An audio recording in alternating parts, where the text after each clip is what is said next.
कांग्रेस ने टिकट भी काट दिए हैं। और महत्वपूर्ण आपको बता दें कि मध्य क्षेत्र की बात करें, भोपाल सीट से उत्तर से आतिफ अकील, आरिफ अकील के जो बेटे हैं उन्हें प्रत्याशी बनाया गया है। हुजूर सीट से नरेश ज्ञानचंदानी को, दिमनी से रविंद्र तोमर को नरेंद्र सिंह तोमर के खिलाफ उतारा गया है। इधर कांग्रेस ने गृह मंत्री नरोत्तम मिश्रा के खिलाफ सीट बदल दी है। और सीधे रुक करते हैं, हमारे साथ सूरज शर्मा संवाददाता इस वक्त लाइव जुड़ गए हैं, उनके साथ कांग्रेस प्रत्याशी पीसी शर्मा इस वक्त मौजूद है।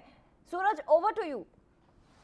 बिल्कुल जया, खासतौर से बात करें कांग्रेस की दूसरी सूची 88 प्रत्याशियों की, और देखिए जिस तरीके से कहा जाता है भोपाल की 108 एम्बुलेंस है पीसी शर्मा, रात भर से लगातार बुके फूल मालाएं, अभी सुबह से भी लोग पहुंच रहे हैं, शायद नहाया भी नहीं है, लुंगी और कुर्ते में बाहर आए हैं। तो यही होता है एक 108 एम्बुलेंस का काम। उनसे बात भी करेंगे। पीसी भाई, एक बार फिर कांग्रेस के केंद्रीय नेतृत्व ने आप पर विश्वास जताया है। निश्चित तौर पर मैं आभारी हूँ हमारी हाईकमांड का, खड़गे जी का, सोनिया जी का, राहुल जी का और प्रियंका जी का, और मध्य प्रदेश के हमारे नेता अध्यक्ष कमलनाथ जी, दिग्विजय सिंह जी, सुरेश प्रभु जी का, कि उनके आशीर्वाद से मुझे प्रत्याशी फिर एक बार दक्षिण पश्चिम से बनाएगा। ये मैं चौथी बार प्रत्याशी हूँ इसी विधानसभा के लिए, तो उनका आभार मानता हूँ कि उन्होंने विश्वास व्यक्त किया है।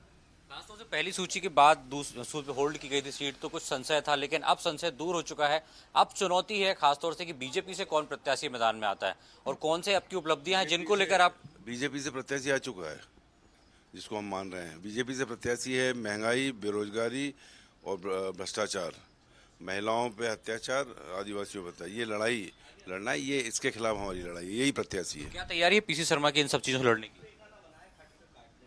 ये लगातार पिछले 5 सालों से, कोविड काल में भी इस लड़ाई के लिए लड़ते हैं। सरकार छीन ली गई तब से जो लड़ाई शुरू हुई है, और निश्चित तौर पर कमलनाथ जी की सरकार, मैं बार बार कहता हूँ 114 नहीं 174 से ज़्यादा सरकार बनेगी, स्टेबल, जिससे कोई खरीद फरोख्त न कर पाए, और तब जाके जन सेवा, ये बेरोजगारी खत्म होगी, महंगाई खत्म होगी, और नारी सम्मान योजना महंगाई और बेरोजगारी दोनों से लड़ने का एक तरीका कमलनाथ जी ने निकाला है कि सिलेंडर सस्ता मिले, 1500 रुपये महिलाओं के अकाउंट में आए, और बिजली सस्ती मिले, कोई टेंशन नहीं रहे, और बच्चों को भी अब 500 रुपये से लेके 1500 रुपये तक मिलेंगे। और वृद्धा पेंशन बढ़ाने की बात की है 600 से 1200, जो जाति प्रमाण पत्र, वकीलों के लिए स्टाइपेंड, युवाओं के लिए स्टाइपेंड, और 25 लाख तक का। इस तरीके से उम्मीदवार मैदान में कांग्रेस ने उतारे हैं, पहली सूची और दूसरी, कई बीजेपी से भी आए हैं जिनकी जीत की प्रबल संभावना सर्वे के आधार पर। कुछ प्रत्याशी ऐसे हैं जो खासतौर से हमने देखा नए चेहरे हैं, 5 से 7 विधायक दूसरी लिस्ट में जिनके टिकट काटे गए हैं, तो वहीं कुछ बदले गए हैं। तो क्या लगता है ये नया प्रयोग सफल होगा कांग्रेस? नहीं, कांग्रेस ने चाहे वो हाईकमांड हो चाहे मतलब कमलनाथ जी, उन्होंने एक सर्वे भी कराए थे। सर्वे के आधार पे उन्होंने इस टिकट का वितरण किया है। तो ये प्रयोग नहीं है, ये तो फैक्ट्स के आधार पे सब चीज़ें हैं, इसलिए इसमें सफलता मिलना तय है, और छोटी मोटी नहीं, लंबी सफलता मिलेगी, जिससे सरकार ठोस बन सके, और एक 18 साल की बीजेपी की सरकार के खिलाफ एक माहौल पूरे मध्य प्रदेश, कांग्रेस की लहर है मध्य प्रदेश।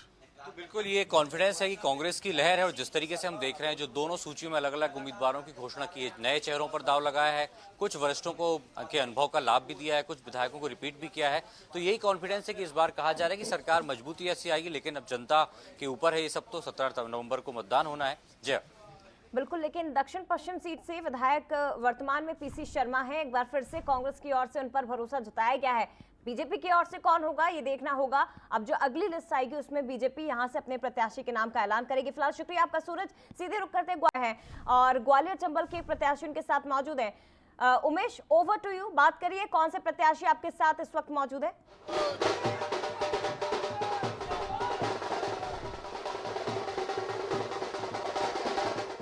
उमेश, आवाज आ रही है आपको?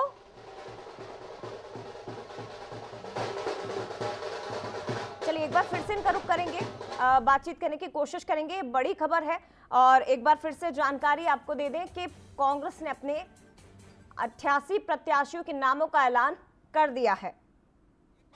कांग्रेस ने सुनील शर्मा है उन पर विश्वास जताया। आप देख सकते हो टिकट मिलने के बाद उनके घर जो बाहर है आप देख सकते हो कार्यकर्ताओं में काफी उत्साह यहाँ पर नजर आ रहा है।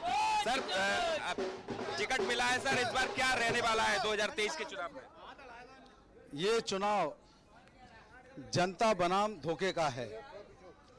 ये चुनाव झूठ और सत्य के बीच है। ये चुनाव जनता लड़ेगी और ये जनता के जो जनादेश का अपमान किया गया, जनता के साथ जो धोखा दिया गया, जनता के आशीर्वाद के साथ जो धोखा किया गया है, तो ये चुनाव देवतुल्य मेरी जनता लड़ेगी और जनता इस बार प्रचंड बहुमत, प्रचंड आशीर्वाद मुझे देगी और कांग्रेस पार्टी को देगी और कमलनाथ जी को मुख्यमंत्री बनाएगी। ये चंबल की धरा है, ये गालो ऋषि की तपोभूमि है।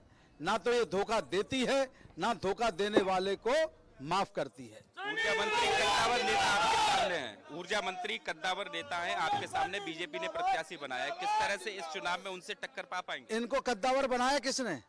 कांग्रेस पार्टी ने। कांग्रेस पार्टी का एक कांग्रेस का कार्यकर्ता की बदौलत वो आज कद्दावर बने हैं। तो वो कांग्रेस पार्टी का कार्यकर्ता भी, वो देवतुल्य मेरा कांग्रेस पार्टी का कार्यकर्ता तय कर चुका है कि इस बार कांग्रेस की सरकार और इनको पटकनी मिलेगी और कांग्रेस की प्रचंड बहुमत से जीत होगी। ऊर्जा मंत्री कह रहे हैं कि पहले से ज्यादा मतों से इस बार चुनाव हारेंगे। गलतफहमी इनको भी थी और औरों को भी थी, समझ जाना आप। तो ये जनता सर्वोपरि है। ये जनता मेरी भगवान है और ये जनता का भगवान जो है मेरी जनता, ये भगवान ही इस बार जनता ही चुनाव लड़ेगी और जनता इनको सबक सिखाएगी। हजारों में ये चुनाव हारेंगे, ये जनता तय कर चुकी है। क्या मुद्दे लेके जा रहे हैं जनता के लिए? मुद्दे ही मुद्दे हैं। सीवर युक्त पानी आज भी ग्वालियर विधानसभा की जनता पीने को मजबूर है। चारों तरफ गंदगी का अंबार है, सड़क उधड़ी पड़ी है और जो सड़क बनी भी है उनमें शासन भी इनका, प्रशासन भी इनका, ठेकेदार भी इनके, खेल भी इनका। पिसी है तो केवल जनता पिसी है, गली गली उधड़ी पड़ी है। अतुल राठौर जैसे युवा पत्रकार की मृत्यु यही सड़क दुर्घटना में हुई। कई बेचारे चोटिल हो गए। एक मेरा ऑटो रिक्शे वाला, उसका पैर कट गया। ये विकास हुआ है। गली गली नशा बिक रहा है, गली गली आतंक फैला हुआ है। ये नशा, ये युवा बेरोजगार है। कौन से विकास की बात करते हैं प्रद्युम्न सिंह जी? विकास हुआ है, गली गली शराब बिकी है। विकास तो बीजेपी ने किया, बीजेपी भी दावा कर रही है लगातार विकास की। कहाँ बीजेपी का विकास? हाँ, विकास है बीजेपी का, वो हुआ है। भाजपा नेताओं का विकास हुआ है। जनता महंगाई की मार से त्रस्त है, युवा परेशान है, मेरी बहनें परेशान हैं, बेटियां असुरक्षित हैं। जनता ने मौका दिया तो क्या प्राथमिकता रहेगी आपकी? कौन सी प्राथमिकता है? कांग्रेस पार्टी हमेशा सत्यता के आधार पर चली है। कांग्रेस पार्टी का, माननीय कमलनाथ जी का, राहुल जी का, मल्लिकार्जुन खड़गे जी का एक ही सोच है कि अंतिम छोर पे खड़े हुए व्यक्ति का तक विकास पहुंचे, उसकी तरक्की हो। बिल्कुल, तो ये कांग्रेस से प्रत्याशी बनाए गए सुनील शर्मा, जिनका साफ तौर पर कहना है कि अंतिम छोर के व्यक्ति तक जो योजना है उनको लाभ दिलाएंगे और निश्चित तौर पर ही सड़क बिल्कुल पानी रमेश, देख पा रहे हम जैसे नाम का ऐलान हुआ, उनके समर्थकों में भी काफी खुशी देखने को मिल रही है। इसी के साथ प्रचार प्रसार का सिलसिला भी शुरू हो गया है। सुनील शर्मा ग्वालियर से कांग्रेस के प्रत्याशी और उनके सामने खड़े हैं मंत्री प्रद्युम्न सिंह तोमर। मुकाबला बेहद कड़ा है, देखना होगा किसकी जीत होती है, जनता किस पर विश्वास जताती है। फिलहाल शुक्रिया उमेश आपका जानकारी के लिए, तस्वीर हम तक पहुंचाने के लिए। और सीधे रुक करते हमारे साथ इस वक्त संवाददाता पीयूष पारे इंदौर से लाइव जुड़ गए हैं। Piyush, over to you. कौन से प्रत्याशी आपके साथ मौजूद हैं और किस तरह की तस्वीरें फिलहाल मालवा निमाड़ में आप देख पा रहे हैं? इंदौर के समीकरण भी जरा समझाने की कोशिश करिएगा हमारे दर्शकों को। देखिए, बिल्कुल इस वक्त हम इंदौर के विधानसभा 5 में मौजूद है, जहां से कांग्रेस ने एक बार फिर से सत्यनारायण पटेल पर भरोसा जताया है। और अगर बात करें तो पिछले चुनाव में जिस तरीके की उन्होंने टक्कर भाजपा को दी थी, बहुत ही कम मार्जिन था, तकरीबन 1000 वोट से यहाँ पर वो सिर्फ ये चुनाव हारे थे। लेकिन जिस तरीके से 5 साल सक्रियता कहीं ना कहीं सत्यनारायण पटेल की रही थी, उसके बाद में कहीं ना कहीं यहाँ पर कहा जा सकता है कि सर्वे रिपोर्ट्स के आधार पर कांग्रेस ने यहाँ पर एक बार फिर से उन पर भरोसा जताया है। दूसरी तरफ हम लोग विधानसभा 3 की हम लोग बात करें तो यहाँ पर जो पिंटू जोशी है, युवा चेहरा है, दिग्विजय सिंह के खेमे से आते हैं, पूर्व मंत्री महेश जोशी के बेटे हैं। तो ये कहा जा सकता है कि सर्वे रिपोर्ट्स के आधार पर कहीं ना कहीं यहाँ पर कांग्रेस ने ये निर्णय लिया है। हालांकि अगर विधानसभा 3 की बात करें तो यहाँ पर अश्विन जोशी का टिकट काटना बहुत ही कहीं ना कहीं यहाँ पर चुनौतीपूर्ण था। लंबे समय तक वे विधायक भी रहे। हालांकि 2 चुनाव उन्होंने यहाँ पर हारे थे और इसी वजह से कहीं ना कहीं कांग्रेस ने उनका टिकट काटा है। तो ये दोनों ही सीटें हैं जो इंदौर के शहरी क्षेत्रों की सीटें हैं जहां पर महत्वपूर्ण मुकाबला है। हालांकि इंदौर विधानसभा 5 लंबे समय से बीजेपी का यहाँ पर कब्जा रहा है और इसी के चलते कहीं ना कहीं यहाँ पर जो है वो कांग्रेस इस बार कितनी चुनौती देगी ये देखना भी दिलचस्प होगा। इस वक्त आप देखें कि ये विधानसभा 5 के जो समर्थक हैं सत्यनारायण पटेल के, वो लोग यहाँ पर मौजूद हैं। किस तरीके से देख रहे हैं विधानसभा 5 का आप लोग समीकरण, क्योंकि एक बार फिर से मैदान में सत्यनारायण पटेल जो वर्तमान में अभी है, इनसे इंदौर में सबसे ज़्यादा वोट से जीतेंगे, क्योंकि 5 साल तक आदमी हारने के बाद भी क्षेत्र में अगर रहे हो और एक जैसा काम करा, निस्वार्थ काम करा, स्वार्थ से नहीं जुड़े किसी भी आदमी से। उनने उनका 5 नंबर क्षेत्र छोड़ा ही नहीं। किसी ने भी बोला कि सत्यनारायण भैया था, और सत्यनारायण भैया 27-28 हज़ार वोट से जीतेंगे, ये बिल्कुल है। और 50 नंबर जो पार्षद वार्ड नंबर 50 है, उसमें मेरा खुद का मकान है, मैं वहाँ पे सत्यनारायण पटेल को बुलाऊंगा भी सही, उनका जो भी। मुझे ये देखिए समर्थकों का पहुंचने का सिलसिला जारी है। कुछ ही देर में सत्यनारायण पटेल भी हमारे साथ में होंगे, लेकिन दिलचस्प जंग होने जा रही है क्योंकि अब बीजेपी की स्ट्रेटेजी क्या रहेगी, क्योंकि 9 सीटों में से बीजेपी ने इन 3 सीटों को भी होल्ड कर रखा था, विधानसभा 3, 5 और महू।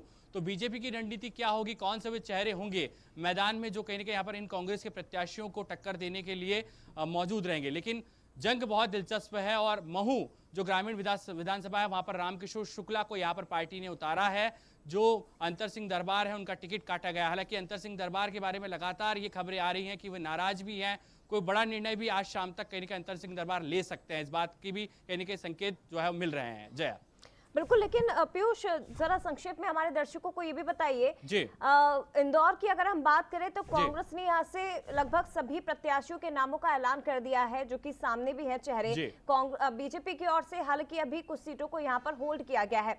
तो कौन कौन से प्रत्याशी अभी हैं जो क्षेत्र में सक्रिय हैं, जो टिकट की दावेदारी कर रहे हैं? क्योंकि कांग्रेस का रिजल्ट जो लिस्ट हमने देखी है उसमें एक फॉर्मूला सबसे इंपॉर्टेंट रहा, सक्रियता। सक्रियता का फल कई ऐसे दिग्गजों को मिला है जो भले ही पिछले चुनाव में हार गए, लेकिन यहां से कांग्रेस ने एक बार फिर से उन पर दाव खेला है। बीजेपी की ओर से कौन हो सकता है? बीजेपी को लेकर किस तरह की हवा या समीकरण वहां पर बनते हुए दिखाई दे रहे हैं? देखिए, आपने अगर समीकरणों की बात की है तो मैं विधानसभा 3 पर पहले आऊंगा जया, क्योंकि जो है वो बीजेपी यहाँ पर 2 बार से लगातार चुनाव जीत रही है। पिंटू जोशी ऐसे युवा चेहरे को यहाँ पर मैदान में कांग्रेस ने उतारा है, लिहाजा अब ये कहा जा रहा है कि बीजेपी भी कोई युवा चेहरा उतार सकती है। एक तरफ गोलू शुक्ला है जो आईडी के उपाध्यक्ष हैं, दूसरी तरफ गौरव रणदीवे जो नगर अध्यक्ष हैं भाजपा के। उन दोनों के नाम को लेकर मंथन भी चल रहा है। दूसरी तरफ विधानसभा 5 की बात करें तो सत्यनारायण पटेल एक बहुत ही वरिष्ठ नेता है, लगातार लंबे समय से सक्रिय भी हैं, एक अच्छा खासा अनुभव है। ऐसे में यहाँ पर कशमकश की स्थिति हो सकती है। विधानसभा 5 से पूर्व जो अभी मौजूदा विधायक हैं बीजेपी के महेंद्र हाडिया, उन्हें लेकर अटकलें तेज हैं। नानूराम कुमावत है, ओबीसी वर्ग का एक बड़ा चेहरा है, संघ से कहीं ना कहीं यहाँ पर लगातार उनकी नजदीकियां हैं। इसके अलावा गौरव रणदीवे नगर अध्यक्ष हैं, उनकी दावेदारी भी विधानसभा 5 से मानी जा रही है। तो ये सीटें हैं जो कहीं ना कहीं सुर्खियों में है। और बीजेपी के चेहरे कौन होंगे? महू से सबसे कशमकश की स्थिति है, क्या मौजूदा विधायक मंत्री उषा ठाकुर यहां से मैदान में होंगी या फिर जीतू जिराती जो पार्टी के उपाध्यक्ष हैं उन पर भरोसा यहां पर पार्टी जताती है, या फिर कोई नया या फिर स्थानीय चेहरा महू से यहां पर मैदान में उतारा जाएगा? तो ये तमाम समीकरण देखने वाले होंगे। चेहरे फिलहाल यहां पर जो है वो उन पर अटकलें हैं, लेकिन बीजेपी की रणनीति अब कांग्रेस के इस सूची के आधार पर ही तय होगी। जया, शुक्रिया आपका फिलहाल तमाम जानकारी साझा करने के लिए पीयूष। तो मालवा निमाड़ के समीकरणों को तो हमने समझा, लेकिन अब सीधे महाकौशल का रुख करते हैं। अमित हमारे साथ यहाँ से इस वक्त लाइव जुड़ गए हैं। अमित, बताइए जरा, महाकौशल में क्या कुछ आप देख पा रहे हैं? सक्रिय जो कैंडिडेट उन पर कांग्रेस ने भरोसा जताया, लेकिन टिकट के ऐलान के बाद किस तरह का माहौल वहां महाकौशल में नजर आ रहा है फिलहाल? बेशक जया, काफी लंबे समय से कांग्रेस के जो नेता हैं जिनको ये टिकट मिली है, काफी लंबे समय से इन टिकटों का इंतजार था। और साथ ही ये जो नेता है ये काफी लंबे समय से जो है प्रयास भी कर रहे थे कि इनको टिकट मिले, लेकिन जबलपुर की कैंट विधानसभा से और पनागर विधानसभा से दोनों ही कैंडिडेट यानी राजेश पटेल को पनागर से और चिंटू अभिषेक चौकसे को कैंट से जो है टिकट दी गई है। दोनों ही नेता काफी लंबे समय से प्रयास में थे कि इनको यहाँ से टिकट मिले। आखिरकार कांग्रेस ने जो है इनकी टिकट घोषित कर दी। वहीं हम बीजेपी की बात करें तो बीजेपी की अभी 2 टिकटें जो है होल्ड पे रखी गई हैं। अभी तक यहाँ से अभी तक उम्मीदवारों के नाम का ऐलान नहीं हुआ। जबलपुर से जो उत्तर मध्य विधानसभा है और सिहोरा विधानसभा, यहाँ से बीजेपी ने अभी तक टिकटों की घोषणा नहीं की। हम बात करते हैं कल आने वाली 2 टिकटों की, तो दोनों ही टिकटों को लेकर के काफी पहले काफी घमासान मचा रहा है। इसी की वजह से कहीं ना कहीं ये देर हुई है। आखिरकार बीजेपी ने 2 नाम को फाइनल किया है। अब जो है मुकाबला भी रोचक होने वाला, क्योंकि जबलपुर की एक पहले ही एक सीट जो है हाई प्रोफाइल बनी हुई है, जो यहाँ से पश्चिम विधानसभा सीट है, जहाँ से राकेश सिंह सांसद और पूर्व वित्त मंत्री तरुण भनोट आमने सामने है। तो ये तमाम जो 8 सीटें हैं, 8 सीटों में जो मुकाबला है महाकौशल का, यानी जबलपुर का जो मुकाबला रहेगा, काफी रोचक रहेगा, देखने वाला ये मुकाबला इस बार चुनाव में रहेगा। शुक्रिया आपका अमित, फिलहाल जानकारी साझा करने के लिए। तो देखिए ये वो लिस्ट है जो आपको एक बार फिर से दिखा रहे हैं। हालांकि मध्य की, भोपाल की जो हाई प्रोफाइल सीटें हैं वो भी जरा इन पर एक नजर डाल लीजिए। भोपाल दक्षिण पश्चिम से पीसी शर्मा, जिनका पहली लिस्ट में नाम नहीं आया था, धड़कनें जरूर इनकी बढ़ गई होंगी, लेकिन दूसरी लिस्ट में जब नाम आया, देर रात ये लिस्ट जारी हुई, तो नींद बहुत अच्छी आई होगी पीसी शर्मा को। लेकिन ये देखिए दिग्गज जो आमने सामने रहेंगे, नरेंद्र सिंह तोमर के सामने रविंद्र सिंह तोमर को मैदान में दिमनी से उतारा गया है। नरोत्तम मिश्रा के सामने राजेंद्र भारती, जो हमेशा मुखर रहे हैं, अवधेश नायक को हटाकर राजेंद्र भारती को यहाँ से मैदान में गृह मंत्री के सामने उतारा गया है। हालांकि बात अगर गुना सीट की करें तो घोषणा बीजेपी की बाकी है, लेकिन पंकज कनेरिया ये कांग्रेस की ओर से प्रत्याशी होंगे, साफ हो चुका है चेहरा। भूपेंद्र सिंह मंत्री हैं कैबिनेट में, लेकिन उनके सामने एक महिला चेहरा रक्षा राजपूत मैदान में होंगी खुरई सीट से। और गोपाल भार्गव जो कि दिग्गज माने जाते हैं, उनके सामने भी कांग्रेस ने एक महिला चेहरे को उतार दिया है। ज्योति पटेल पर दाव खेला गया है ब्राह्मण चेहरे के सामने। गोविंद सिंह राजपूत के सामने जैन जो प्रतिनिधित्व करेंगी, निधि जैन, उन्हें सागर से मैदान में उतारा गया है। और सागर जिले की 4 सीटों पर महिला प्रत्याशी है, ये बहुत महत्वपूर्ण है। बीना से निर्मला सप्रे, ये सागर जिले की 4 सीटों का गणित हम आपको इस वक्त बता रहे हैं। निर्मला सप्रे जिन्हें प्रत्याशी बनाया कि हम बताए थे, गोविंद सिंह राजपूत यहाँ से माफ करेगा, यहाँ से खुरई से रक्षा राजपूत पर प्रत्याशी ने बनाया गया है। कांग्रेस ने दाव खेला। रैली से ज्योति पटेल महिला चेहरा जो कि दिग्गज नेता के सामने बीजेपी की ओर से सामने रहेंगी यहाँ पर कांग्रेस की ओर से। और दूसरी तरफ अगली सीट की अगर हम बात करें, सागर से निधि जैन गोविंद सिंह राजपूत के सामने ये मैदान में होंगी। तो 4 सीटों पर महिला प्रत्याशी सागर जिले की, ये महत्वपूर्ण हो जाता है कि इस बार कांग्रेस ने पहली सूची में भी हमने देखा करीब 16 प्रत्याशी ऐसी थी, महिलाओं पर दाव खेला था। दूसरी सूची में भी बड़ी संख्या में महिलाओं पर दाव खेला गया है। तो बीजेपी से फिलहाल कांग्रेस सीटों के मामले में भी आगे चल रही है। प्रत्याशियों के नामों का ऐलान किया गया है, साथ ही महिला प्रत्याशियों पर भरोसा इस बार कांग्रेस ने जताया है, और वो आप इस सूची में फिलहाल देख भी सकते हैं। ये सागर संभाग की सीटें इस वक्त आपको हम बता रहे, कहां कौन आमने सामने, एक बार फिर से देख लीजिए। भोपाल की मध्य की जो सीटें, दुग्गनारायण सिंह, आरिफ मसूद, ये दोनों महत्वपूर्ण बात यह है कि मध्य से ये दोनों जो नेता हैं वो एक-एक चुनाव अपना पहले जीत चुके हैं, इसलिए इस बार टक्कर कांटे की होगी। दक्षिण पश्चिम से बीजेपी ने अभी तक नाम ऐलान नहीं किया। पीसी शर्मा इस बार कांग्रेस से प्रत्याशी एक बार फिर से। नरेला से विश्वास सारंग के सामने मनोज शुक्ला मैदान में उतरेंगे, सामने नजर आएंगे, कड़ी टक्कर हो सकती है। साथ ही बैरसिया से विष्णु खत्री, जयश्री हरि किरण पिछली बार भी मैदान में थी, लेकिन हार का सामना करना पड़ा, और इस बार उनकी सक्रियता का फल उन्हें मिला है। भोपाल उत्तर से आलोक शर्मा के सामने आरिफ अकील के जो बेटे हैं, यहाँ से हालांकि उनके भाई भी दावेदारी पेश कर रहे थे, लेकिन आतिफ अकील पर भरोसा जताया गया है। रामेश्वर शर्मा हुजूर से नरेश ज्ञानचंदानी, हुजूर में क्योंकि सिंधी वोटर्स की संख्या बहुत ज्यादा है, इसलिए कांग्रेस ने एक सिंधी चेहरे को उतारा है। गोविंदपुरा से कृष्णा गौर के सामने रविंद्र साहू मैदान में होंगे। ये बेहद महत्वपूर्ण सीटें हो जाती हैं जो इस वक्त आप देख रहे हैं। और भोपाल की अगर हम बात करें तो ये हाई प्रोफाइल सीटें हैं जिन पर सबकी नजरें रहेंगी। और सीधे रुक करते हैं रीवा को जरा समझने की कोशिश करते हैं। विंध्य से, रीवा से हमारे साथ अंचल शुक्ला इस वक्त लाइव जुड़ गए हैं, सीधे उनका रुख करते हैं। अंचल, जरा बताइए, देर रात कांग्रेस प्रत्याशियों की जो लिस्ट सामने आई है उसके बाद किस तरह की तस्वीर, किस तरह का समीकरण क्षेत्र में बनता दिखाई दे रहा है, और हाई प्रोफाइल सीटें कौन सी होंगी? कड़ी टक्कर यहां पर देते दिग्गज दिखाई देंगे? देखिए, जब मैं आपको बताऊं कि जो सूची कल रात को आई है उसके बाद इस्तीफों का दौर शुरू हो गया है, क्योंकि अभय मिश्रा, जिसका लगातार कांग्रेस पार्टी में भारी विरोध हो रहा था, उन्हें सिमरिया से प्रत्याशी बनाया गया है। 69 दिन पहले ही भारतीय जनता पार्टी में वो शामिल हुए थे और इसके बाद उन्होंने वहां से इस्तीफा दे दिया था। लेकिन अगर उसके अलावा पहली सूची की बात की जाए, उसमें जो 4 नाम आए थे, और कल जो 2 नाम आए हैं, राजेंद्र शर्मा और पद्मेश गौतम, ये दोनों नाम जरूर निश्चित रूप से जनता के बीच से निकल कर आए हैं।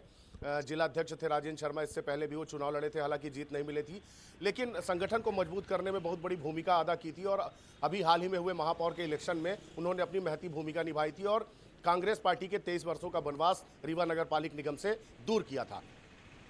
तो कहीं ना कहीं एक विरोध के स्वर उठने शुरू हो गए हैं। हालांकि इस बात के जब कयास लगाए जा रहे थे कि कांग्रेस पार्टी उन्हें अपना उम्मीदवार बना सकती है और उन्होंने भारतीय जनता पार्टी से इस्तीफा दिया था अभय मिश्रा ने, उसके बाद से ही कार्यकर्ताओं और पदाधिकारियों द्वारा पत्र लिखकर अपना विरोध दिखाया जा रहा था, आक्रोश दिखाया जा रहा था, व्यक्त किया जा रहा था कमलनाथ जी के नाम पत्र लिखकर कि हम सिमरिया से आप जैसे भी टिकट देंगे हम सब एकजुट होकर लड़के और उसे जिता लेंगे, लेकिन उन्हें पार्टी में शामिल ना किया जाए।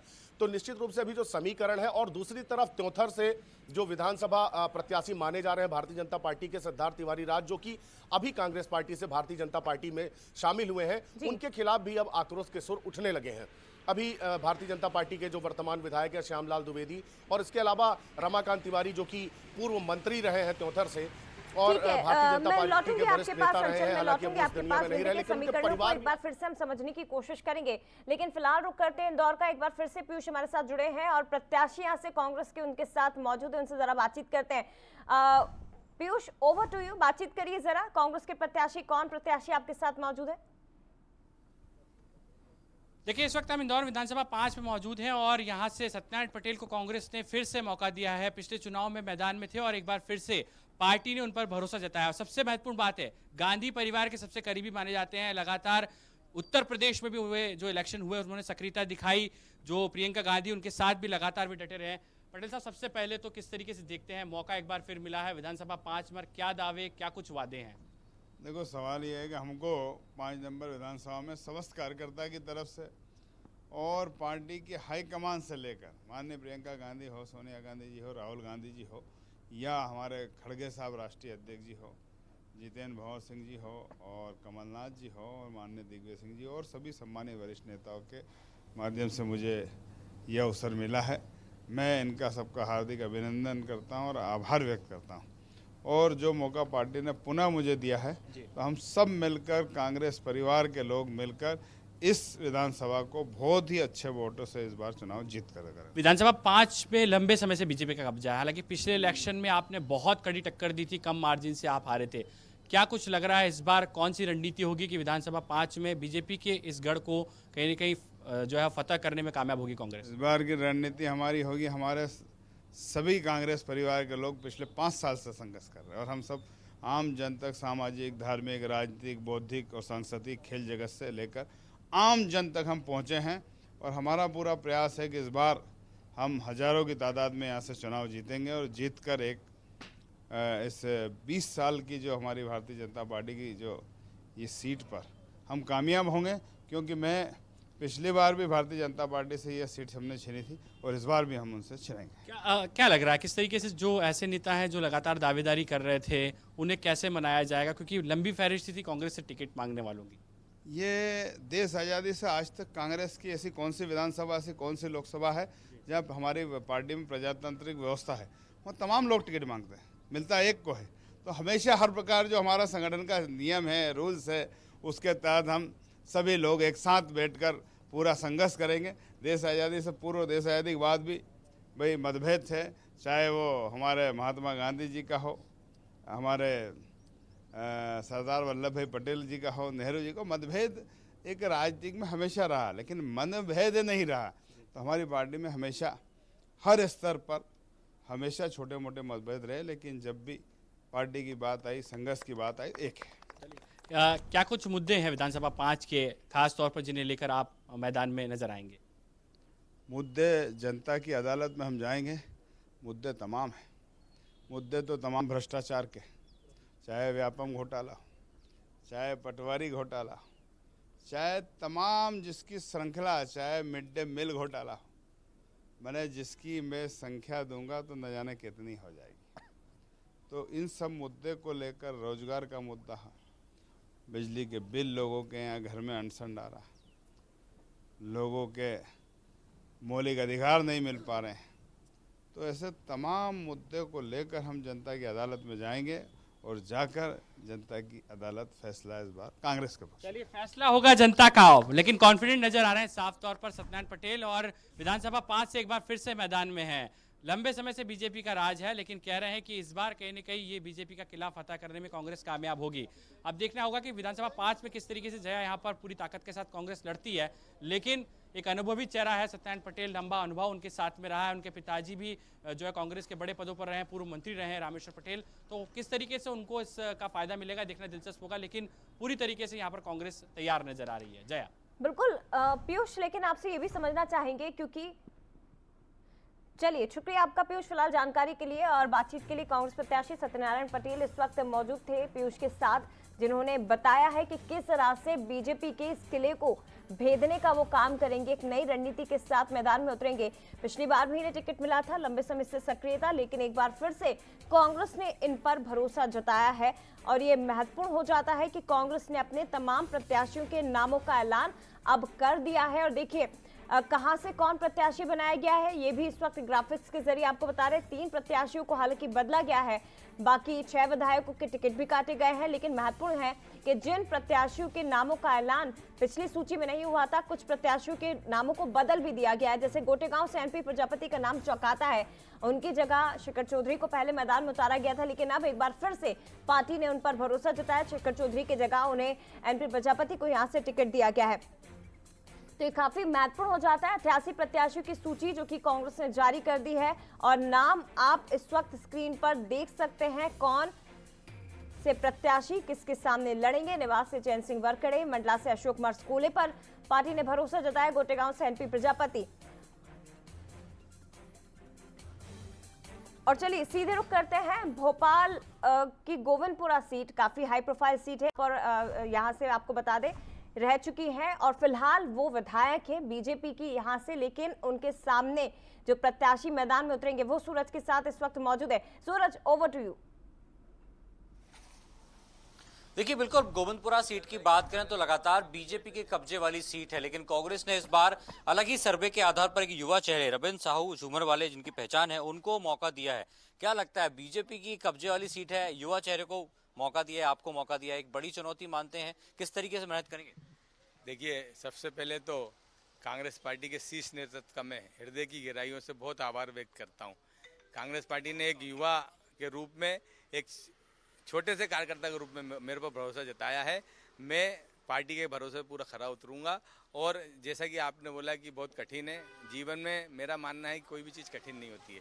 कभी आप अपने लक्ष्य को ईमानदारी से पाने के लिए आगे बढ़ेंगे, तो हम लोग ईमानदारी से इस बार पिछले 5 साल से कांग्रेस की सेवा कर रहे हैं विधानसभा में, जो पिछले 50 साल में नहीं हुआ है हमने वो यहाँ पर किया है। चाहे जनता की सेवा हो, चाहे बहुत सारे कार्य किए हमने। लक्ष्य तो तय हो गया, तैयारी कितनी है, कौन कौन से मुद्दों को लेकर जाएंगे? सबसे बड़ा मुद्दा है परिवारवाद।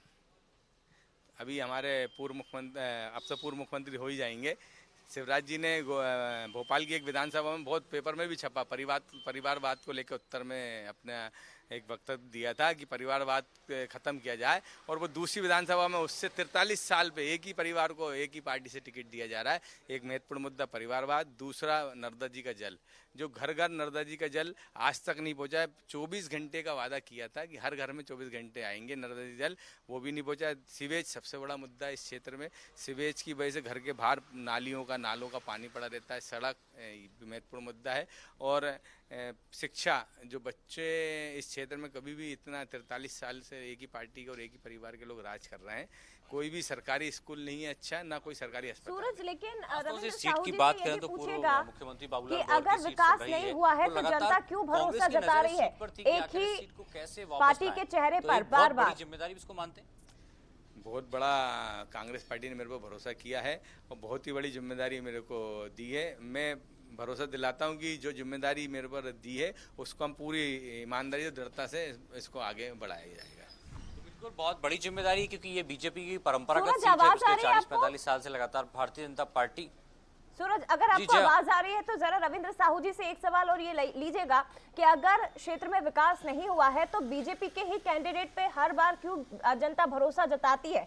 और इस बार जिन मुद्दों को आप उठा रहे हैं वो तो लंबे समय से है, विकास अगर नहीं है तो फिर आखिर क्यों बार बार बीजेपी को जिताया जाता है? क्यों आखिर गोविंदपुरा गढ़ बन गया है बीजेपी का? बिल्कुल, ये बहुत महत्वपूर्ण बात है, उसका हम जिक्र भी कर रहे थे, एक बार फिर से चर्चा भी करेंगे। बीजेपी का गढ़ माना जाता है गोविंदपुरा। जब हमने देखा बाबूलाल गौर यहाँ पर आए थे, मजदूरी करते हुए बीएचएल से धीरे धीरे एक नेता बने, मुख्यमंत्री तक उन्होंने पहुंचाया, तो क्या एक भरोसा उनके परिवार के ऊपर था? शायद यही कारण है कि इसको गढ़ माना जाता है। कांग्रेस की लगातार नजर है, हर बार देखा हमने लंबे अंतराल से कांग्रेस की हार हुई, तो इस बार क्या लग रहा है कि जनता बदलाव करेगी या रविंद्र साहू पर विश्वास जताएगी? बिल्कुल ऐसा नहीं है, आपको कुछ थोड़ी सी जानकारी में कमी है। हमारे पार्टी के सीनियर नेता आरडी त्रिपाठी जी बीएचएल, आदरणीय आरडी त्रिपाठी बीएचएल के नेता हैं, वो मात्र 2 या 2,500 वोटों से आ रहे थे।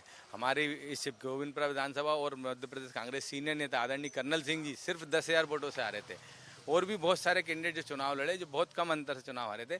कुछ ना कुछ उस समय माहौल ऐसा हुआ होगा कि हमारी पार्टी कैंडिडेट हार गए। ऐसा कुछ भी नहीं है कि किसी एक ही, कभी कभी जनता जनार्दन पार्टी लेवल पे चुनाव जीता देती, लेकिन मेरे को पूरा भरोसा है कि हम लोग मिलके इस बार, मेरे ऊपर जनता का भी भरोसा है और हमारी पार्टी का भी भरोसा है, हम लोग बदलाव करेंगे। पिछली बार चुनाव में जो अंतर रहा उसको पूरा किया जाएगा और एक नया इतिहास बनाया जाएगा। पूर्ण विश्वास से आपको ये वचन देता हूँ हमारे पूरे कार्यकर्ताओं की तरफ से कि इस बार बीजेपी का बोरिया बिस्तर बांध के यहाँ चमत्कार तो जरूर किया जाएगा। युवा चेहरे का कॉन्फिडेंस है और जिस तरीके से हम कह भी रहे थे, कई स्थानों पर चौंकाने वाले नाम आएंगे। युवाओं को मौका मिलेगा क्योंकि बीजेपी के गढ़ को भेदना है तो बहुत ज्यादा तैयारी है। और झूमर वाला जिस तरीके से बात भी कर रहे हैं कि वो लगातार 5 साल से सक्रिय थे, लेकिन 17 तारीख को मतदान होगा और देख पाएंगे, समझ पाएंगे कि गढ़ में सेंध लगाने में कितने सफल होते हैं। लेकिन कॉन्फिडेंस है रविंद्र साहू का। जय। ठीक है, रविंद्र साहू जी को धन्यवाद कहिएगा सूरज। लेकिन सवाल मेरा आपसे ये भी रहेगा, क्योंकि पिछले चुनाव में गोविंदपुरा से गिरीश शर्मा को मैदान में उतारा गया था, सामने कृष्णा गौर थी, और इस बार रविंद्र साहू पर भरोसा जताने के पीछे की आखिर वजह क्या है? क्योंकि हार जीत का अंतर इस गोविंदपुरा सीट पर पिछले बार 46,000 से ज्यादा था। देखिए, इस बार कांग्रेस ने बहुत अलग तरीके से टिकट बांटे, खासतौर से सर्वे की बात करें तो जिस तरीके से हमने कुछ देर पहले ही बात की रविंद्र साहू से, खासतौर से युवा चेहरा है और हमने देखा भी था कि कई सीटें ऐसी हैं जहां पर कांग्रेस ने बहुत ही अलग चेहरों को मौका दिया है। तो कहीं ना कहीं क्षेत्र में लगातार सक्रिय रहना, एक युवाओं की टीम अपने साथ काम करना, और हमने देखा लगातार चाहे छोटी छोटी बस्तियों में हो, बाकी अलग अलग बड़ी हाई राइज कॉलोनीज हो, वहां पर किस तरीके से सक्रियता नजर आ रही थी। यही कारण है कि कांग्रेस ने भरोसा जताया है। लेकिन कितनी चुनौती होता है ये तो चुनाव के वक्त बताएगा, क्योंकि अब 15 से 20 दिन ही बचे हैं मतदान में। लेकिन महत्वपूर्ण चुनौती भी है क्योंकि ये बहुत पुराना गढ़ है भारतीय जनता पार्टी का। अब देखना ही होगा कि एक युवा चेहरा जो कांग्रेस ने उतारा है, जिस पर भरोसा जताया है, क्या वो इस गढ़ को ढहाने में सफल हो पाते? नहीं तो वक्त बताएगा। जय। शुक्रिया आपका सूरज। फिलहाल जानकारी के लिए रविंद्र साहू कांग्रेस की ओर से गोविंदपुरा सीट से प्रत्याशी बनाए गए हैं, जो कि आप देख सकते हैं। पिछली बार क्योंकि जीत का अंतर काफी था, लेकिन इस बार चेहरा कांग्रेस ने बदला है और देखना होगा कि इस बार क्या कुछ होता है, क्योंकि महिला चेहरा कांग्रेस प्रत्याशी के सामने एक बार फिर से कृष्णा गौर, किस तरह के समीकरण बनते बिगड़ते यहाँ पर नजर आएंगे। और अब रुक करते हमारे साथ संवाददाता देवास से इस वक्त जुड़ गए हैं। अमिताभ हमारे साथ इस वक्त देवास संवाददाता जुड़ गए हैं। अमिताभ, जरा बताइए तो क्या माहौल किस तरह का नजर आया? क्योंकि एक बार फिर से दीपक जोशी पर भरोसा जताया है, बीजेपी से कांग्रेस में आए और पहली लिस्ट में नाम जरूर सामने नहीं आया था, तो उसे लेकर काफी अटकलें राजनीतिक जगत में लगाई जाने लगी थी सियासी गलियारों में, लेकिन अब उन पर विश्वास जताया है, कांग्रेस ने उन्हें प्रत्याशी बनाया है। तो क्या माना जाए, यहाँ पर दीपक जोशी के अलावा कोई बड़ा चेहरा कांग्रेस के पास नहीं था, इसलिए उन पर भरोसा जताया? और दूसरा ये भी बताइएगा कि अब किस तरह के समीकरण वहां पर बनते दिखाई दे रहे हैं, अगर हम पूरे देवास की बात करें तो? जया जी, बिल्कुल खातेगांव सीट जो देवास जिले की एक महत्वपूर्ण विधानसभा सीट है, वहां से दीपक जोशी को जो है कांग्रेस ने मैदान में उतारा है। और अगर बात की जाए तो दीपक जोशी काफी वरिष्ठ नेता, भाजपा में भी रहे, मंत्री बने, इसके बाद जो भी उनकी नाराजगी रही उसके बाद वो कांग्रेस में आ गए, भारतीय जनता पार्टी का दामन छोड़ के, और दीपक जोशी पर भरोसा जताया है खातेगांव से। आपने बात की कि खातेगांव में कोई प्रत्याशी नहीं था, ऐसी बात नहीं है। 4 से 5 लोगों के नाम चल रहे थे और अभी कुछ जो लोग हैं उनकी नाराजगी भी अब सामने आना शुरू हो चुकी है। और देवास जिले की अगर समीकरणों की बात की जाए तो बागली से जो गोपाल भोसले हैं उनको उतारा है कांग्रेस ने मैदान में। 5 सीटें हैं देवास की, महत्वपूर्ण सीटें हैं। देवास से प्रदीप चौधरी को मैदान में उतारा है। सोशल मीडिया पर काफी उनका नाम चला था लगातार। और देवास की जो विधायक है गायत्री राजे पवार जो बीजेपी की हैं, उनके सामने प्रदीप चौधरी मैदान में है। दीपक जोशी का मुकाबला आशीष शर्मा से होने वाला है। गोपाल भोसले जो है उनके सामने अभी प्रत्याशी बागली से तय नहीं हुआ है। बीजेपी का एक नाम अभी घोषित होना देवास जिले में बाकी है। इसके अलावा दिग्गज नेता सज्जन सिंह वर्मा वो सोनकत से चुनावी मैदान में हैं और सोनकत से वो चुनाव लड़ेंगे राजेश सोनकर के सामने, जो इंदौर भाजपा ग्रामीण के जिला अध्यक्ष हैं। दोनों जो है उम्मीदवार अब मैदान में हैं। तो कहीं ना कहीं देवास जिले की जो 5 सीटें, इसके अलावा हाटपिपलिया की सीट की भी बात करें तो मनोज चौधरी भी कांग्रेस से बीजेपी में आए थे। तो दल बदल के जो प्रत्याशी हैं उनको भी पार्टियों ने मैदान में एक बार फिर से उतारा है। कहीं ना कहीं मनोज चौधरी का मुकाबला देवास का गणित भी आपसे आगे समझेंगे अमिताभ, और समीकरणों को भी समझने की कोशिश करेंगे, क्योंकि पिछले चुनाव में बीजेपी को 3 सीटें यहां से मिली थी, 2 सीटें कांग्रेस के खाते में गई थी। लेकिन इस बार तस्वीर 2018 के मुकाबले बहुत बदली हुई है, बहुत ज्यादा बदली हुई है। 2020 के बाद समीकरण भी बदल गए। आगे आपसे बात करूंगी, लेकिन रुक करूंगी एक बार फिर से ग्वालियर का उमेश हमारे साथ यहाँ से इस वक्त लाइव जुड़ गए हैं। उमेश, जरा बताइए संभाग में अब क्या समीकरण बनते दिखाई दे रहे हैं? ग्वालियर चंबल संभाग की अगर हम बात करें, और खासतौर पर अगर दतिया की हम बात करें, गृह मंत्री नरोत्तम मिश्रा, दिग्गज नेता, उनके सामने राजेंद्र भारती, तो ऐसे में किस तरह के समीकरण यहाँ पर आपको फिलहाल बनते हुए दिखाई दे रहे हैं? 3 सीटों पर प्रत्याशियों को बदला भी गया है। देखिए, बिल्कुल आपने सही कहा। जिस तरह से पहले जो कांग्रेस ने दतिया से अवधेश नायक को अपना प्रत्याशी बनाया था, लेकिन कहीं ना कहीं विरोध हुआ, और उसके बाद जो कल देर रात जो सूची जारी हुई है उसमें राजेंद्र भारती को अब दतिया से प्रत्याशी बनाया गया है, यानी जो कांग्रेस का प्रत्याशी चेंज किया गया है।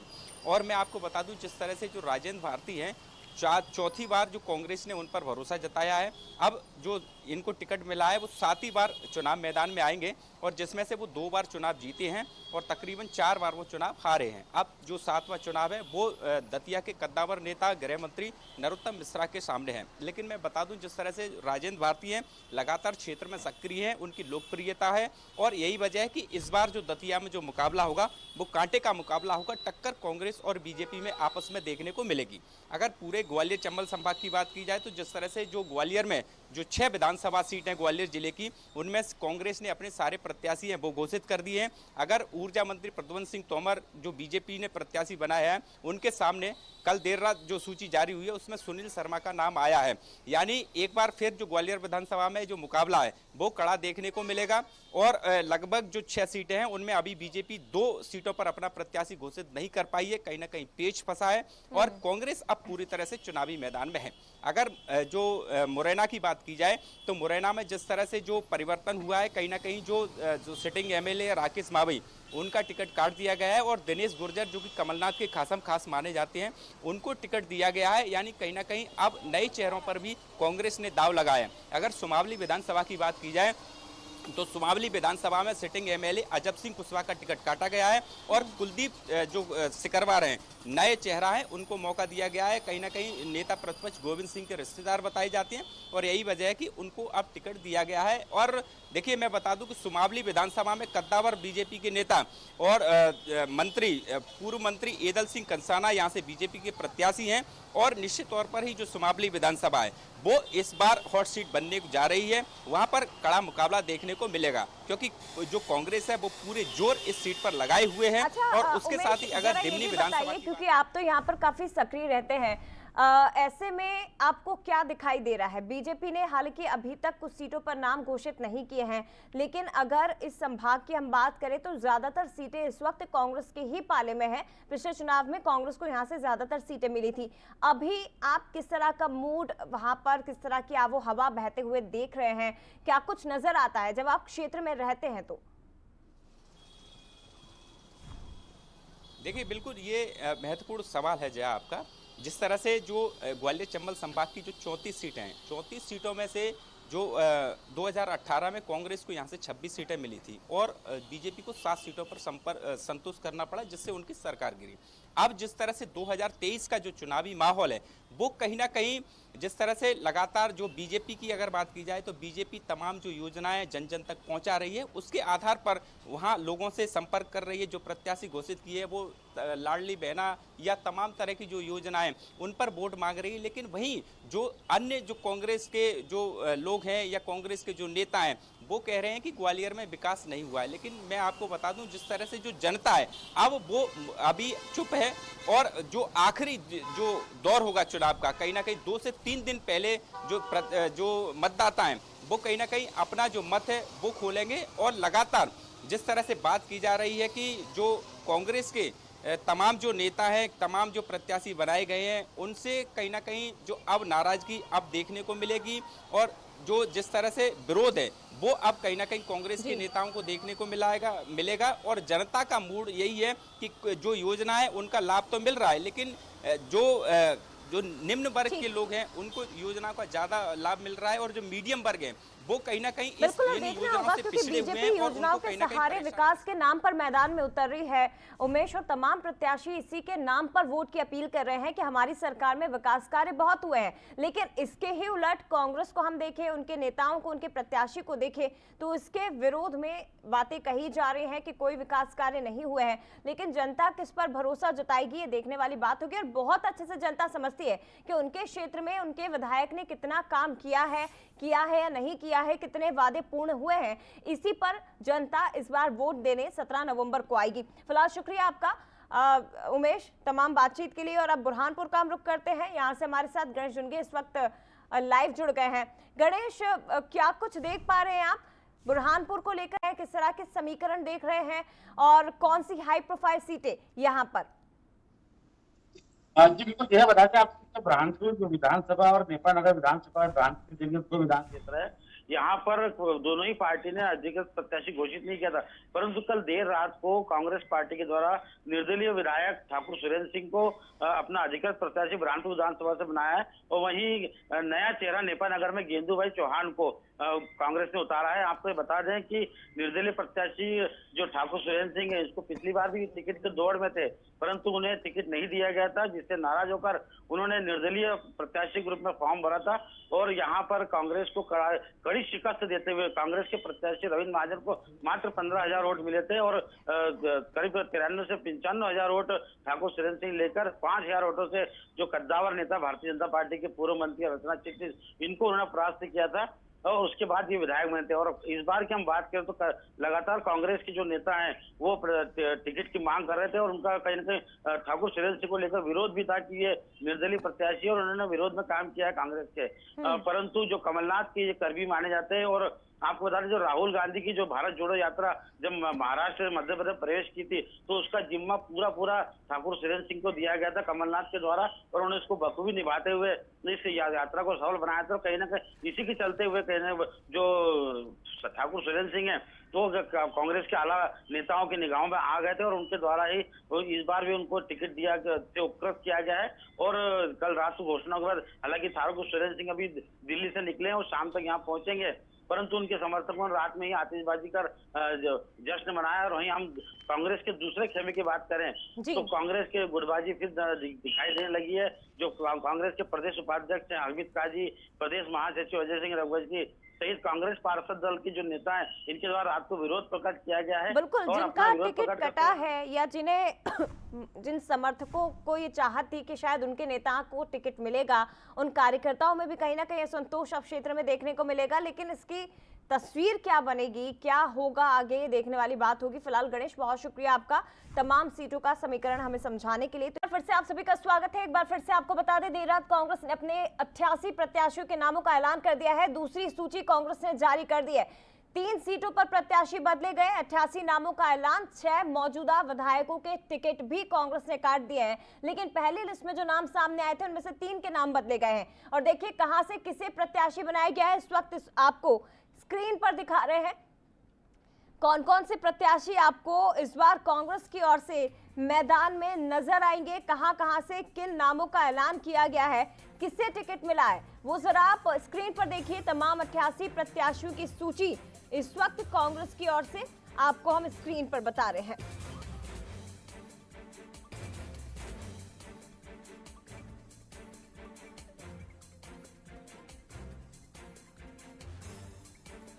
और चलिए सीधे रतलाम का रुख करते हैं। हमारे साथ संवाददाता दिलजीत सिंह मान इस वक्त लाइव जुड़ गए हैं। रतलाम की 5 सीटें यहां से कांग्रेस ने प्रत्याशियों के नामों का ऐलान कर दिया है। फिलहाल प्रत्याशियों के नामों के ऐलान के बाद किस तरह की तस्वीरें बनती वहां पर नजर आ रही, सीधे रुख करते हैं। दिलजीत जरा बताइए, 5 सीटों पर प्रत्याशियों के नामों का ऐलान कांग्रेस ने यहां से किया है। पिछले चुनाव में हालांकि महज जहां तक मेरा अंदाजा है 2 सीटें कांग्रेस को इस जिले से मिली थी, यहाँ की विधानसभाओं से मिली थी। तो ऐसे में अब जो प्रत्याशी हैं जिन्हें मैदान में कांग्रेस ने उतारा, कितने मजबूत चेहरे आपको वो नजर आ रहे हैं, कितनी सक्रियता इनकी अपने अपनी सीटों पर थी जिसका फल इन प्रत्याशियों को मिला है, और फिलहाल किस तरह का माहौल प्रत्याशियों के नामों की घोषणा के बाद नजर आ रहा है? रतलाम के अंदर जो बची हुई 3 विधानसभा थी उनके भी प्रत्याशियों की घोषणा कांग्रेस द्वारा कर दी गई है। जो रतलाम शहर की बात करें तो यहाँ पर पारस सकलेचा पर विश्वास जताया है। जो पारस सकलेचा हैं, अगर इनका इतिहास देखा जाए तो ये निर्दलीय चुनाव लड़े थे और वो भी पूर्व गृह मंत्री हिम्मत कोठारी के सामने, और उनको हराया था। साथ ही उसी समय जब इन्होंने हिम्मत कोठारी को हराया था, उस समय कांग्रेस के प्रमोद गुगलिया को रिकॉर्ड तोड़, मतलब कि उन्होंने वर्ल्ड रिकॉर्ड बनाया था। ये कह सकते हैं कि सबसे कम मत मिले थे, कांग्रेस तीसरे स्थान पर रही थी। यहाँ पर अगर इस बार के अगर त्रिकोणीय की बात करें या कि तो डायरेक्ट जो मुकाबला है, 2 बार के विधायक रहे पारस सकलेचा, 1 बार के विधायक रहे और 2 बार के विधायक रहे चेतन काश्यप जी के साथ में ये चुनाव लड़ रहे हैं। जो कांग्रेस ने इन पर भरोसा जताया है और इस बार का जो मुकाबला है वो शायद कहीं ना कहीं बहुत टफ देखने को मिलेगा। वहीं अगर ग्रामीण क्षेत्र की बात करें तो सरकारी नौकरी छोड़कर नेता बने लक्ष्मण सिंह डिंडोर पर कांग्रेस ने अपना विश्वास जताया है। पिछली बार भी लक्ष्मण सिंह डिंडोर का टिकट हो गया था, पर ग्रामीण कांग्रेस ने विरोध जताया था, जिसके बाद में कांग्रेस को लक्ष्मण सिंह डिंडोर का टिकट काट कर पुनः दूसरे को टिकट देना पड़ा था, और जिसके बाद में हार का सामना भी कांग्रेस को देखना पड़ा था। अगर जावरा विधानसभा की बात करें तो इस बार एक वक्ता को उन्होंने टिकट दिया है, जो एक नया चेहरा है। कई चेहरे जावरा में चल रहे थे, पर एकदम से जो नाम है नए चेहरे पे यहाँ से पार्टी ने भरोसा जताया दिलजीत। और अब कुछ ऐसे नेता हैं जिन्हें क्षेत्र में सक्रियता का भी रिजल्ट है, और कुछ नए चेहरे हैं जो कि मैदान में कांग्रेस की ओर से उतारे गए हैं। लेकिन जब ये जनता के बीच पहुंचेंगे तो किस तरह का माहौल होगा, ये देखने वाली बात होगी।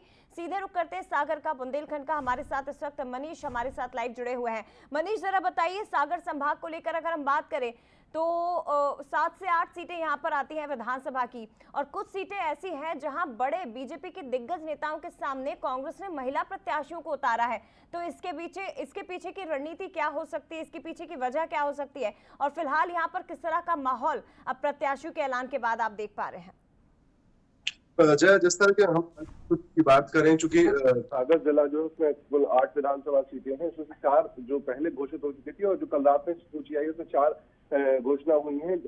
चौंकाने वाली बात यह है कि जो 4 सीटें थी, चारों सीटों पर कांग्रेस ने महिला प्रत्याशियों को उतारा है। और दूसरी जो हम बता दें कि 3 जो आप बात कर रही थी कि उसमें वीआईपी सीट आप कह सकते हैं, हाई प्रोफाइल सीट है। इस सागर के अलावा सागर जिले में 3 जो है मंत्री यहाँ पर सिटिंग रहे हैं। गोपाल भार्गव जो है रहली से है, कल जो सूची आई है उसमें ज्योति पटेल को वहां पर मौका दिया गया। पिछली बार कमलेश साहू थे, और ज्योति पटेल पिछले विधानसभा में भी सक्रिय थी और लंबे समय सक्रिय, हालांकि युवा नेता है। और अगर हम मजबूती की बात करें तो कहीं ना कहीं गोपाल भार्गव जो है वो इस बार आखिरी बार विधानसभा चुनाव लड़ेंगे, लंबे समय से सक्रिय है और एक कद्दावर नेता है। उनके आगे जो ज्योति पटेल है उसका कद कहीं ना कहीं बहुत हम कह सकते हैं बहुत मजबूत खिलाड़ी तो नहीं है, प्रेशर है, विधानसभा चुनाव का कोई अनुभव भी नहीं है। लेकिन महिला जो वोटर्स हैं या आप कहें कि जो महिला सशक्तिकरण का मैसेज देने के लिए ये कार्ड खेला गया है। वहीं पर जो दूसरी हम सीट की बात करें, एक हाई प्रोफाइल सीट पुरई जो विधानसभा है, वहां से भी एक युवा नेत्री है, रक्षा राजपूत विधानसभा क्षेत्र से ही आती है और कोई उनको बहुत ज्यादा अनुभव नहीं है। आप एक तरफ से प्रेशर कहेंगे तो ये गलत नहीं होगा। तो कहीं ना कहीं जो बहुत कद्दावर नेता है उनके सामने ये बहुत कमजोर खिलाड़ी आप कह सकते हैं हम, हालांकि वक्त ही बताएगा और जनता का नहीं, मूड लेकिन किस इसके तरफ है, पीछे की जनता- मनीष वजह क्या मानी जाती है? क्योंकि आप तो इस संभाग को बहुत अच्छे से समझते हैं, आपने तमाम नेताओं से भी बात की होगी, कार्यकर्ताओं से भी बात की होगी, और अब प्रत्याशी घोषित हो गए हैं तो इनसे पहले भी आपकी चर्चा हुई होगी जो टिकट के लिए लगातार दावेदारी पेश कर रहे थे। जैसा कि आप जिक्र कर रहे हैं कि कुछ ऐसे हैं जिन्हें सक्रियता का रिजल्ट मिला है, उसका फल मिला है, कुछ ऐसे हैं जो बहुत बड़ा चेहरा नहीं है, लेकिन फिर भी कांग्रेस ने उन पर भरोसा जताया। तो इसके पीछे की वजह क्या है? क्या कांग्रेस के पास उम्मीदवार नहीं थे, या कांग्रेस के पास कोई विकल्प नहीं था इसलिए महिला चेहरा उतारा गया है, या एक नई रणनीति? इसे रणनीतिक के तौर पर देखा जाए कि दिग्गज नेता के सामने कांग्रेस ने महिला पर भरोसा जताया?